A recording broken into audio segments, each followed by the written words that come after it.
And జన్కామ్ కలెక్టర్లు, ఆర్ఎండ్బి, Panchayat Raj, irrigation, civil supplies, MAUD, agriculture, northern discoms, అదేవిధంగా మెడికల్ అండ్ హెల్త్ ఇతర ప్రభుత్వ అధికారులందరూ కూడా ఈ సమావేశంలో చాలా వరకు కొన్ని జిల్లాల కలెక్టర్లు, మున్సిపల్ కమిషనర్ గారు వీళ్ళు మాట్లాడి నివేదిక ఇవ్వడం జరిగింది. మోర్ ఆర్ లెస్ అన్ని జిల్లాల్లో ఇలాంటి సమస్యలే ఉన్నాయి. ఈ సమస్యలను అన్ని దృష్టికి పెట్టుకొని ఇప్పటి వరకు లాస్ట్ 2 రోజుల నుంచి అత్యవసరమైన సేవలను అందించడం, అత్యవసరమైన పరిస్థితులను మీరు అడ్రస్ చేయడం జరిగింది. ఇప్పుడు థెరపీ వచ్చింది, వర్షాలు ఆగినాయి కాబట్టి క్షేత్రస్థాయిలో కలెక్టర్లు మీరు బృందాలను పంపించండి. ఫీల్డ్ విజిట్లు చేసి అక్కడ ఉన్న క్షేత్రస్థాయి పరిస్థితులను, అక్కడ జరిగిన నష్టాన్ని, ముఖ్యంగా మనుషుల నష్టము, పశు సంపద నష్టము, పంట నష్టం, తర్వాత ఇన్ఫ్రాస్ట్రక్చర్ డ్యామేజ్, అదే పంచాయత్ రాజ్ కావచ్చు, ఆర్ఎండ్బి కావచ్చు, ఎంఏయుడి కావచ్చు, or any other departments, even schools కానీ, ఎలక్ట్రిసిటీ డిపార్ట్మెంట్, ఎనర్జీ డిపార్ట్మెంట్ వాళ్ళే కానీ, కొన్ని దగ్గర అంగన్వాడీలు కానీ, ఇట్లా గవర్నమెంట్ కూడా కొన్ని శిథిలావస్థకు వచ్చిన భవనాలు కానీ, వీటన్నిటిని క్షేత్రస్థాయిలో మీ జిల్లాలలో మీరు నివేదికలు తెప్పించుకోండి. దాంట్లో ప్రజాప్రతినిధుల సహకారం కూడా తీసుకోండి. నా సూచన ప్రజాప్రతినిధులకు కూడా చాలా అంశాలు మీ దృష్టిలో ఉంటాయి. ప్రజలు కూడా మీ దగ్గరికి తీసుకొస్తుంటారు, ఎమ్మెల్యేలకు, ఎంపీల దగ్గరికి. మీరు కూడా వాటిని ఒక నివేదిక రూపంలో కలెక్టర్లకు పంపించండి. దాంతోనే ఏమవుతారంటే మాకు ఒక రిపోర్ట్ తయారు చేసి డిజాస్టర్ మేనేజ్మెంట్ నుంచి కూడా గవర్నమెంట్ ఆఫ్ ఇండియాకు నివేదిక ఇవ్వడానికి అవకాశం ఉంటుంది. కాబట్టి సంబంధిత అధికారికి అరవింద్ కుమార్ గారు కూడా నా సూచన, ఏ ఫార్మేట్లో మీకు పంపాలనో ఒక పర్మనెంట్ ఫార్మేట్, వాళ్ళకు ఒక డైరెక్షన్ ఇవ్వాలి. ఇప్పటి వరకు మనం ఎప్పుడు పెద్దగా క్లెయిమ్ చేసుకోలేదు కాబట్టి అధికారులు ఆ ఫార్మేట్లో పనిచేసే విధానాన్ని మర్చిపోయింది. ఇప్పుడు ఖచ్చితంగా మనం ఆ ఫార్మేట్లో నష్టాన్ని అంచనా వేసి కేంద్ర ప్రభుత్వానికి పంపించాల్సిన అవసరం ఉన్నది. కాబట్టి మీరు అధికారులందరితో ఇప్పుడు ఆల్మోస్ట్ 16 జిల్లాలలో, ఇక్కడ 7 జిల్లా కలెక్టర్లు మాత్రమే ఉన్నారు, కానీ 12 జిల్లాలలో సివియర్ డ్యామేజ్ ఉన్నది. నాగర్ కర్నూలు, అటువైపు అయితే మహబూబ్నగర్ జిల్లాలో కానీ, ఇటు కృష్ణా గోదావరి నదుల మీద రెండింటి దగ్గర ఉంది. నా సూచన ఇన్ఛార్జి మంత్రులకు కూడా ఆయా జిల్లాలలో మీరు సమీక్ష చేసుకొని లోకల్ ఎలక్టెడ్ రిప్రజెంటేటివ్స్తో ఒక మీటింగ్ ఏర్పాటు చేసుకొని ఆ కలెక్టర్లను కూడా నివేదికలు తయారు చేయమని చెప్పి, దాన్ని ఓవరాల్గా రెవెన్యూ మినిస్టర్ గారు, disaster management comes under revenue, మీరు అందరు మంత్రులతోని సంబంధిత అధికారులతోని మీరు తక్షణమే సమీక్ష చేసుకొని నివేదికలు సిద్ధం చేయండి. ఎందుకంటే మనము రాష్ట్ర ప్రభుత్వం నుంచి నిధులు ఖర్చు పెట్టడమే కాకుండా కేంద్ర ప్రభుత్వం నుంచి రాబట్టుకోవాల్సిన నిధులను కూడా మనం రాబట్టుకోవాలి.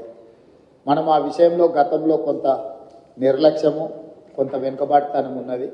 ఇక ముందు అలాంటి నిర్లక్ష్యం కానీ, అలా కేంద్ర ప్రభుత్వం నుంచి రావాల్సిన నిధులను తెచ్చుకోవడంలో కానీ అలసత్వం ప్రదర్శించడానికి వీల్లేదు. అలా ఎవరైనా అధికారులు వ్యవహరిస్తే అధికారుల మీద కూడా చర్యలు తీసుకోవడానికి ప్రభుత్వం వెనకాడదు. దయచేసి అధికారులకు నా విజ్ఞప్తి, ప్రభుత్వ విధానము మారింది. ప్రభుత్వం స్పష్టంగా కేంద్ర ప్రభుత్వం నుంచి రాబట్టుకోవాల్సిన ప్రతి రూపాయిని రాబట్టుకుంటుంది. మన దగ్గర నిధులు ఉన్నాయి, మనము ధనిక రాష్ట్రం అని చెప్పి కేంద్రం నుంచి తెచ్చుకోవాల్సిన నిధులను తెచ్చుకోకుండా ఈ రాష్ట్ర ప్రభుత్వం వదలదు. కాబట్టి ఎంత డ్యామేజ్ అయితే అంత కంప్లీట్గా అసెస్ చేయండి. బ్రిడ్జ్లు, అక్కడక్కడ లోకాజ్ వేలు, ఇప్పుడు చూస్తే 100 ఫీట్ రోడ్లే కొట్టుకొని పోయినాయి. సో మీరు టెంపరీ రిలీఫ్ల కోసమే, లేకపోతే టెంపరీ రిస్టరేషన్ కోసం మీరు అసెస్మెంట్ చేయకండి. మీరు పర్మనెంట్ సొల్యూషన్ కూడా ఇందులో మీరు నివేదికలు సిద్ధం చేయండి. ఎంతైతే అంత తీసుకొచ్చుకొని మిగతాది ఏదైనా ఉంటే, ప్లస్ ఇప్పుడు మనకు ప్రధానంగా వరంగల్లో చూసిందంతా మీరు ఏవైతే నాలాలు, ఏవైతే చెరువులు, పాతకాలంలో కాలువలు, ఇప్పుడు నాలాలు అంటున్నామో వాటిని సరైన విధంగా మనము బాటిల్ నెక్స్ క్లియర్ చేయకపోవడం వల్ల ఎక్కువ వర్షం వచ్చి ఇదంతా డ్యామేజ్ జరిగింది. వాటిని ఒక అసెస్మెంట్లోకి రండి. ఎన్ని క్యూసెక్స్ వాటర్ పోతుంది, ఎంత కావాలి, ఎక్కడైనా ఏమైనా ఎంక్రోచ్మెంట్ ఉందా, మీకున్న వరంగల్ చుట్టూతో ఉన్న చెరువులన్నిటిని కూడా ఇది చేసుకొని ఇంటేక్ అవుట్ఫ్లోలు, ఇన్ఫ్లోలను కూడా క్యాలిక్యులేట్ చేసుకొని ఎంత వస్తుంది, ఏమవుతుంది అనేది కూడా మీకు ఒక అసెస్మెంట్ ఉండాలి.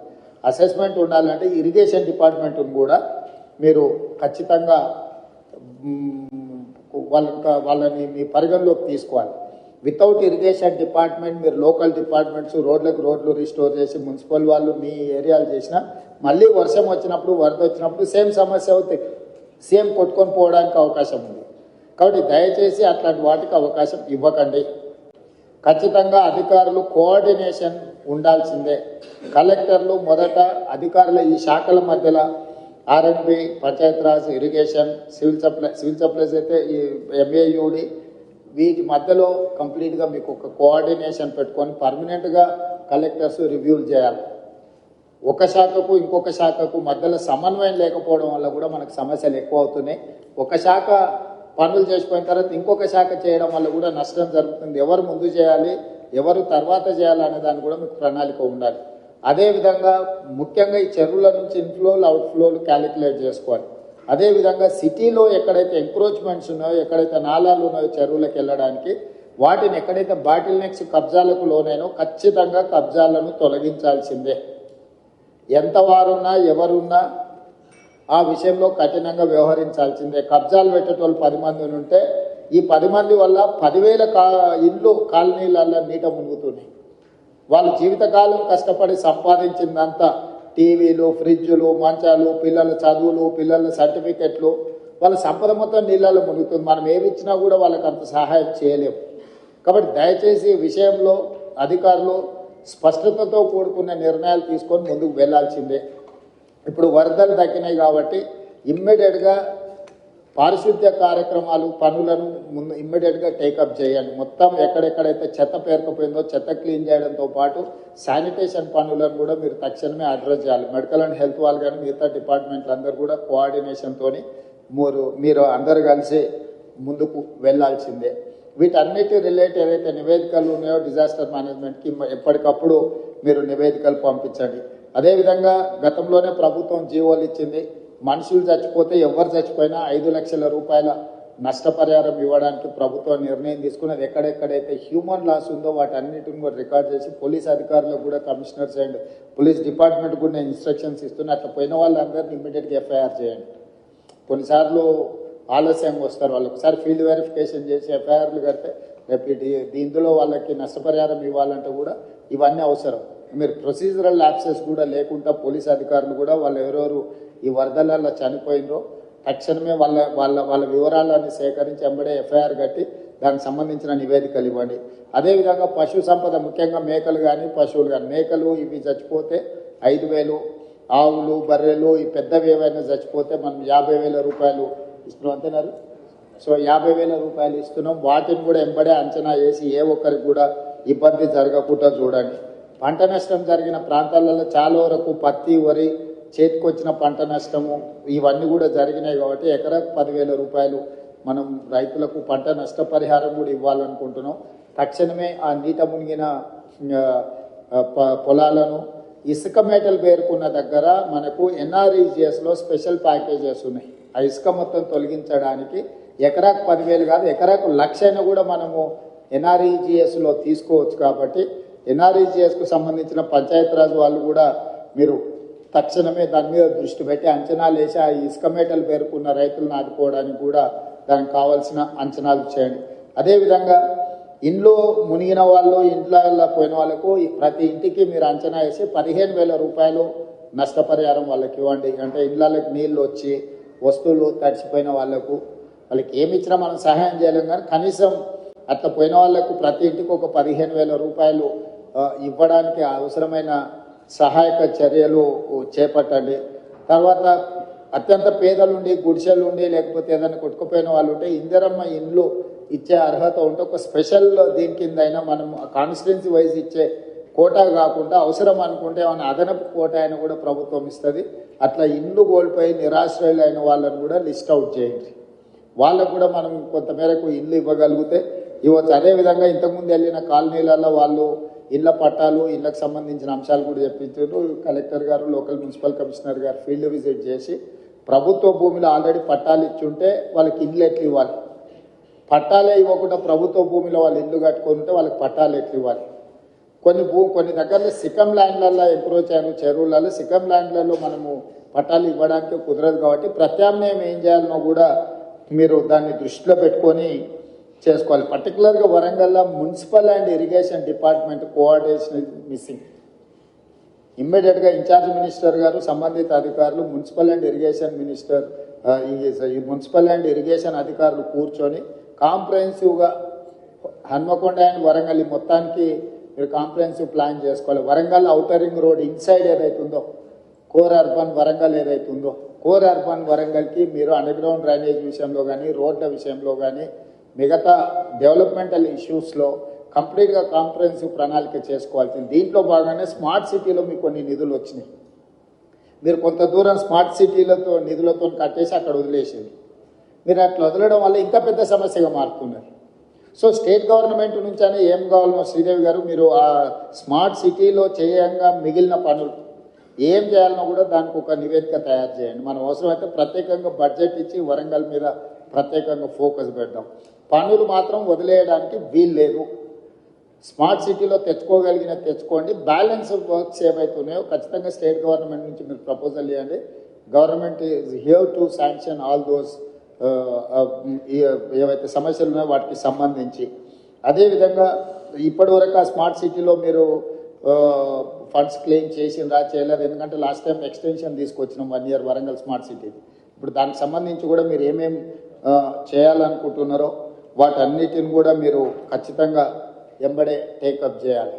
ఈ మీటింగ్ అయిన తర్వాత నేను ఫస్ట్ కలెక్టర్స్ రివ్యూ మీటింగ్ పెట్టుకోండి. డిపార్ట్మెంట్ హెడ్స్కి నేను సూచన ఏం చేస్తున్నా అంటే head of the department, Panchayati Raj principal secretary, irrigation principal secretary, MAUD principal secretary ఇక్కడ ఆల్మోస్ట్ అందరు ఉన్నారు. ఫస్ట్ మీ లెవెల్ ఒక రివ్యూ తీసుకొని గ్రౌండ్ లెవెల్ ఒక కోఆర్డినేషన్ ఆఫీసర్స్తో ఒక కోఆర్డినేషన్ ఆఫీసర్స్ కమిటీని ఇచ్చేసి వాళ్ళు కలిసి ఫీల్డ్ విజిట్ చేయాలి. కలెక్టర్లను కూడా అందులో భాగం చేసి కలెక్టర్ల ద్వారా నివేదికలు తయారు చేస్తే మనం ఏం ఫండ్స్ ఇవ్వడానికి ఉంటుందో మనకు స్పష్టత వస్తుంది. మీరు ఒక నివేదిక తయారు చేసుకున్నాక ఏ జిల్లాకు ఆ జిల్లా, ఫర్ ఎగ్జాంపుల్ వరంగల్ జిల్లా, ఉమ్మడి వరంగల్ జిల్లా ఇన్ఛార్జ్ మంత్రి గారు ప్రజాప్రతినిధుల అధికారులతో ఇమ్మీడియట్గా రివ్యూ తీసుకొని ఆ నివేదికలు తయారు చేస్తే గవర్నమెంట్ ఆఫ్ ఇండియా నుంచి ఫండ్స్ ఎట్లా తెచ్చుకోవాలా, స్టేట్ గవర్నమెంట్ నుంచి ఏం ఫండ్స్ ఇవ్వాలనేది రెండింటి మీద కూడా మేము క్లారిటీ ఇచ్చి దానికి కావాల్సిన నిధులు మంజూరు చేసే కార్యక్రమం తీసుకుంటాం. ఇక ముందు ఈ క్లౌడ్ బస్ట్ అనేది పర్మనెంట్. మీరు ఏదో ఈ ఒక్కసారి వచ్చింది దీన్ని టెంపరీగా మీరు అడ్రస్ చేద్దాము అని అనుకుంటే మీ తప్పు. పోయిన సంవత్సరం వచ్చింది, ఈ సంవత్సరం వచ్చింది. మీకు కోవిడ్ తర్వాత క్లైమేట్ చేంజెస్ జరిగినాయి. ఇక రెగ్యులర్గా మనం ఈ ప్రాబ్లం ఫేస్ చేసేది ఉంటుంది కాబట్టి ఈ ఇష్యూస్ని పర్మనెంట్గా ఎట్లా అడ్రస్ చేయాలనో మీ దగ్గర ప్రణాళిక ఉండాలి. అంటే రిసోర్సెస్ అంటే ఫండ్స్ రిసోర్సెస్ ఎట్లా మనం చేసుకోవాలి, యాక్షన్ ప్లాన్ ఎట్లా చేసుకోవాలి, మీ దగ్గర అందరి దగ్గర కూడా నివేదికలు పెట్టుకొని చేసుకోవాల్సిన అవసరం ఉంది. దీని మీద ప్రత్యేకంగా దృష్టి పెట్టండి. ఎవరైనా అధికారులు ఉన్న నెక్స్ట్ 10-15 days అన్ని సెలవులు రద్దు చేయండి. క్షేత్రస్థాయిలో నివేదికలు తయారు చేయండి. ప్రభుత్వం వైపు నుంచి మీకు పూర్తిగా సహకారం ఉంటుంది. ప్రజాప్రతినిధులు ఇచ్చే నివేదికలను కూడా పరిగణలోకి తీసుకోండి. ఫీల్డ్లో మీరు క్షేత్రస్థాయి నివేదికలు తెప్పించుకొని తక్షణం దీని మీద చర్యలు తీసుకోవడానికి అవసరమైన ప్రణాళికలు చేస్తే నేను మళ్ళీ అన్ని జిల్లా కలెక్టర్లతో హైదరాబాద్ స్థాయిలో నేను మళ్ళీ రివ్యూ తీసుకుంటాను. Aravind, next 1 week, after 1 week, ask them to come with reports. టోటల్గా ఆయా జిల్లా నివేదికలు మీరు తెప్పించుకొని మీరు అంతా చేసిన తర్వాత నాకు ఒక రిపోర్ట్ పెడితే దాని మీద గవర్నమెంట్ ఆఫ్ ఇండియా నుంచి ఒకవేళ ఏమన్నా వాళ్ళ కమిటీని ఎవరినైనా ఇన్వైట్ చేయాలన్నా లేకపోతే మనమే వెళ్ళి నివేదిక చేయాలన్నా ఏం చేయాలని దాన్ని చేద్దాం. రెవెన్యూ మంత్రి గారు మీరు పర్సనల్గా దీన్ని దృష్టిలో పెట్టుకొని చేయాల్సిందిగా కోరుకుంటున్నాను. ఆర్ఎన్బి పక్క నుంచి చెప్తుంది, ఆర్ఎన్బిలో చాలా రోడ్లు డ్యామేజ్ అయినాయని. ఆర్ఎన్బి అధికారులు వికాస్ ఆర్ఎన్బి నుంచి ఏముందో మీరు స్పెషల్గా ఒక ఆఫీసర్ని ఇచ్చేసి దీని మీద కంప్లీట్గా నివేదికలు తెప్పించండి. లోకల్ ఏ ఇష్యూస్ ఉన్నా కూడా ఒకసారి దీన్ని టోటల్గా నివేదికలు తెప్పించి పనులు పూర్తి చేయాల్సిందిగా కోరుకుంటూ, అధికారులు ఎవరు నిర్లక్ష్యం వహించినా ప్రభుత్వం దాన్ని సీరియస్గా పరిగణలోకి తీసుకుంటుంది. దయచేసి నిర్లక్ష్యం అనేది వదలండి, క్షేత్రస్థాయిలకు వెళ్ళండి. కలెక్టర్లు కూడా ఫీల్డ్ విజిట్లు చేయాల్సిందే. నేను కలెక్టర్లు చీఫ్ సెక్రటరీ గారు కూడా చెప్పిన మీ ఏసీఆర్లు రాసినప్పుడు మీ ఫీల్డ్ విజిట్స్ కూడా వన్ ఆఫ్ ద క్రైటీరియా. మీరు అనుకోవచ్చు ఫీల్డ్ విజిట్ చేయకపోతే ఎక్కువ అయితే ట్రాన్స్ఫర్ చేస్తారని. ట్రాన్స్ఫర్ చేయకుండా మీ వార్షిక నివేదికలలో కూడా మీరు ఎన్నిసార్లు ఫీల్డ్ విజిట్ చేసారు, ఎక్కడెక్కడికి వెళ్ళి ఎడ్యుకేషనల్ ఇన్స్టిట్యూట్స్ ఎన్ని చేసారు, డిజాస్టర్లో ఎన్ని అడ్రస్ చేసారు, అన్నిటిని కలిపి దాన్ని కూడా ఒక బెంచ్ మార్క్గా ప్రభుత్వం పరిగణిస్తుంది. దయచేసి ఈ అంశాలను అన్నిటిని కూడా దృష్టిలో పెట్టుకొని ఇప్పటివరకు బాగా పనిచేసిన అధికారులను అభినందిస్తూ, బాగా పనిచేయాల్సిన అధికారులకు సూచనలు చేస్తూ భవిష్యత్ కార్యాచరణని సిద్ధం చేసుకోండి అని తెలియజేస్తూ మీ అందరి దగ్గర సెలవు తీసుకుంటున్నా. ధన్యవాదాలు.